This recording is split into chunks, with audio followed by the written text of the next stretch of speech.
రాహుల్ గాంధీ ఇప్పుడు మాట్లాడి ఏం మాట్లాడినారు, ఏం చేసినారు? రాహుల్ గాంధీ ఏంది వారి దగ్గర ఉన్నది ఏంది మాట్లాడానికి? వారు సందర్భం లేని మాట్లాడడం కాదు, వారు చేసేది ఏం లేదు. రాహుల్ గాంధీ గారు డెవలప్మెంట్ గురించి లేకుండా వాళ్ళ పాత్ర ఏం లేదు. పెద్ద ఇంటలెక్చువల్ కూడా కాదు రాహుల్ గాంధీ. సబ్జెక్టు ఉన్నది. సుబ్రహ్మణ్య స్వామి చెప్తారు మొత్తం ఎంటైర్ నెహ్రూ ఫ్యామిలీలో ఏ ఒక్క ఫ్యామిలీ మెంబర్ కూడా డిగ్రీ లేదు రైట్ ఫ్రమ్ నెహ్రూ. ఈ రోజు పొద్దున V6 వేదికగా జరిగిన డిస్కషన్లో యాజ్ యూజువల్ 7:30 to 8 మధ్యలో జరుగుతున్న డిస్కషన్లో ముగ్గురు పార్టీల ప్రతినిధులు పాల్గొన్నారు. బీఆర్ఎస్, బీజేపీ ప్లస్ కాంగ్రెస్ ముగ్గురు ప్రతినిధులు పాల్గొన్న తర్వాత చర్చ ఒక పాయింట్ అడిగితే 4 పాయింట్లు చెప్పే పార్టీలు మన దగ్గర చాలా ఉంది. ఒక విషయం గురించి డిస్కస్ చేయమంటే 4 విషయాల గురించి డిస్కస్ చేస్తారు. అది క్వైట్ న్యాచురల్.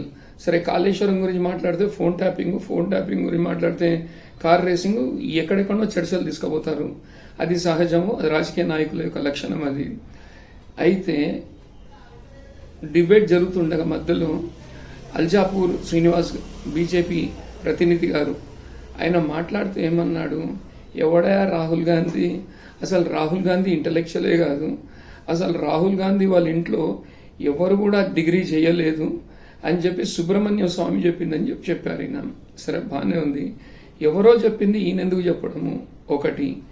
రెండోది, ఇప్పుడు ప్రధానంగా రాహుల్ గాంధీ గారు అడుగుతున్నది ఓట్ల గురించి. కుంభకోణం జరిగింది, ఇక్కడ బీహార్ రాష్ట్రంలో జరిగింది. చాలా స్పష్టంగా పవర్ పాయింట్ ప్రెజెంటేషన్ పెట్టి చెప్పారు. మరి ఆ పవర్ పాయింట్ ప్రెజెంటేషన్ గురించి ఇంటలెక్చువల్గా కాదా, ఏదో రకంగా ఆర్టీఐ ద్వారా సమాచారాన్ని సేకరించి ప్రజల ముందు పెట్టాడు. ఇప్పుడు తీర్చాల్సిన బాధ్యత ఎవరిదండి? ప్రభుత్వానికి కదా. సో ఇంటలెక్చువల్ కాదు, అసలు ఎవడయ్యా డిగ్రీ చేయలేదని అంటే, మీకు రాహుల్ గాంధీ గారిని చూస్తే, ప్రియాంక గాంధీ గారిని చూస్తే మీకు డిగ్రీ చేయని, రాజీవ్ గాంధీ గారిని చూస్తే డిగ్రీ చేయని వాళ్ళ కనబడుతున్నారా సార్? శ్రీనివాస్ గారు, దయచేసి మాట్లాడేటప్పుడు కాస్త మనం రాజకీయాల్లో ఉన్నాము, దాంట్లో శ్రీనివాస్ గారు అంటే చాలా సీనియర్ వ్యక్తి. కొద్దిగా మీరు అలా కించపరచండి, ఎవరిని కాదనట్లేదు, ఫ్యాక్ట్ఫుల్గా కించపరచండి. ఎవరో రెఫరెన్స్ చేసిన బుక్ గురించి మనకెందుకు, మీకు తెలిసిన ఇన్ఫర్మేషన్ మీరు చెప్పండి. Hope everybody will understand what exactly is going on in Telangana.